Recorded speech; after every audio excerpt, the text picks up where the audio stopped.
Well, so how did you learn those skills then? Like, did Ben mentor you? Like, how did you learn how to build pipeline, like more effectively run meetings, build those relationships and be better at that stuff? Some of that stuff was self-taught, some of it was trained, and then if I'm honest, some of it I think I was able to be successful without developing those skills at first, and then I had to develop those skills later. At MongoDB at that time, we did have a fair amount of inbound activity. We had a developer community. I was familiar with going to meetups. So like generating activity for me at MongoDB wasn't difficult, and that is something that I think I struggled with, later in my career because I just like you mentioned, I wasn't a sales dev person. I wasn't an inside salesperson. I hadn't built that muscle memory that the average salesperson builds as they sort of go through that process. So those were things that I had to do later. But in terms of a lot of that stuff, I learned by screwing up. So how to interact with legal. The only way, in my opinion, to learn how to go through a legal process is to actually do it. And learning and going back and forth just takes experience. And then also, I've changed roles a bunch in my career, and some of my experiences were really built at different roles. So, for example, here's what I saw, and here's what I still see a lot of salespeople do when it comes to legal, which is they'll get red lines from, you send a company an MSA, right, a master services agreement. They send it back to their legal then marks it up with lines all the way through, and then the salesperson just forwards it to the lawyer. For 3 years at Google, I had a business development role, and it wasn't actually a sales role, and my boss was like an amazing coach. And I remember the first time I did that, and I got legal documents back and I just forwarded them to legal.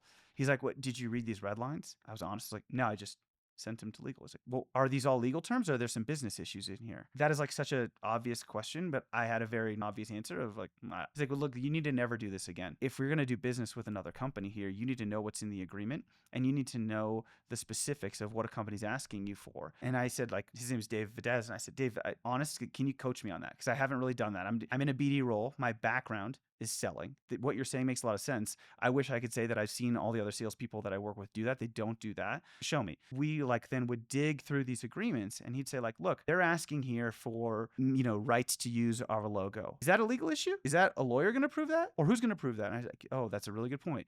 Look, they're asking for payment terms. That's a business issue. Is that about the law?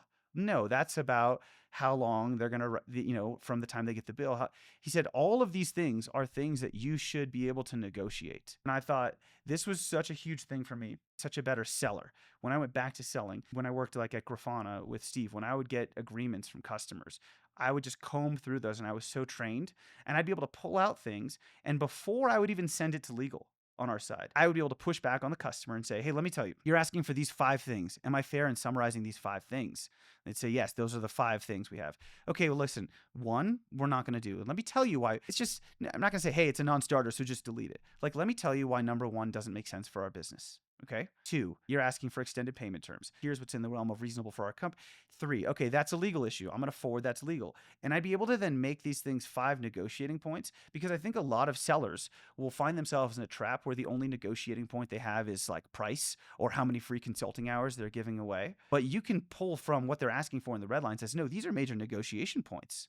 It's not just the dollars." Or, "You know what? If you want this, the price is going to have to come up." For me, that was one thing that eventually, when I had a team at Grafana, or when I would help mentor people, like getting people to understand the agreements, like getting to actually read that stuff is something that, I don't want to speak for every seller, but in my experience, the average seller doesn't do, because they say that's not my job. And so would you find that because you were willing to go deep into those terms of the contract that they proposed, that you could negotiate a better deal in the end Absolutely. because you had more points on which and more levers to push on? I mean, like, I think your original question was like, how did I develop some of those sales muscles? And I think some of them were natural, and some of them I had to screw up along the way. As specifically as it comes to legal, I think I did the thing that every other rep did for a while, many years, which is just like sent the documents to legal. Then as I got more experienced, I became really good at reading contracts and finding out what the main pieces are in there, pulling them out. And then that really helped develop me as a seller, because I was able to really, like, first of all, you can do that. I think you get 2 things. One, you can up level how the customer perceives you. Are you just a person who's here to take my money,